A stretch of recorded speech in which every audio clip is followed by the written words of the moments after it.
Salut la famille, j'espère que vous allez bien, moi je vais super bien. Aujourd'hui, on a entendu le porte-parole du gouvernement, M. Ousmane Gawal Diallo, qui parlait ici de crise de liquidité, que désormais cette crise sera forcément résolue, parce que voilà, il y a des billets qui ont été confectionnés depuis à l'étranger qui doivent forcément euh, transiter, si vous voulez, qui doivent descendre en Guinée pour pallier cette crise de liquidité que moi, depuis que je suis né, je n'ai jamais entendu, en tout cas une crise de liquidité en République de Guinée. Il a fallu que les premiers ministres, c'est-à-dire le premier des premiers, M. Baouri, qui soit premier ministre pour qu'on entende réellement cette histoire de crise de liquidité. Quoi. C'est du jamais vu. Quoi. Voilà un économiste qui, à la tête du gouvernement, va donc constater cette histoire de crise de liquidité. C'est du jamais vu. Mais M. Ousmane Gawal a touché un point très important, parlant de la confiance. Vous le savez très bien, dans une période d'exception comme celle que nous sommes en train de vivre actuellement en République de Guinée, aucun bailleur de fonds, en tout cas aucune personne sérieuse ne peut mettre son argent à la banque. À moins que tu sois forcément, si vous voulez, désorienté. Mais ton argent, tu ne peux jamais mettre en banque.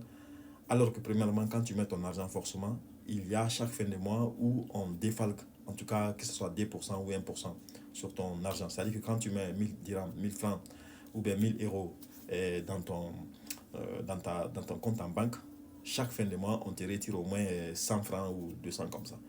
Ça, pour certains, c'est bon. Mais lorsque tu mets ton argent, le lendemain, tu n'es même pas sûr réellement est-ce que tu peux trouver encore ton argent. Ce qui fait que beaucoup de personnes préfèrent garder leur argent, si vous voulez, à domicile que d'amener en banque. Et ça, c'est ce que les gens ont compris, surtout les commerçants.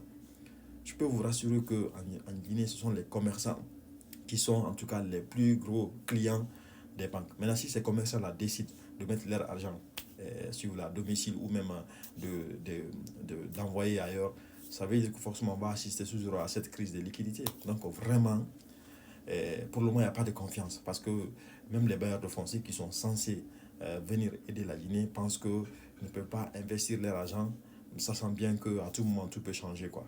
C'est ça aussi les conséquences de ce changement constitutionnel. Quoi. C'est vrai que M. Alpha Condé était un président illégal, mais sa présence au moins rassurait un petit peu le Bayard.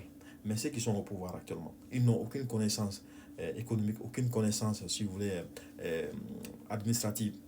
Comment on peut leur faire confiance?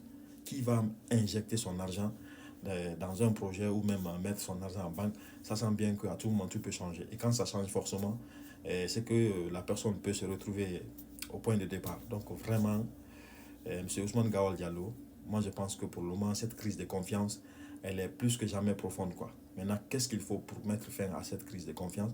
C'est justement communiquer, rassurer ces bailleurs de fonds, surtout les commerçants. C'est tout. Merci.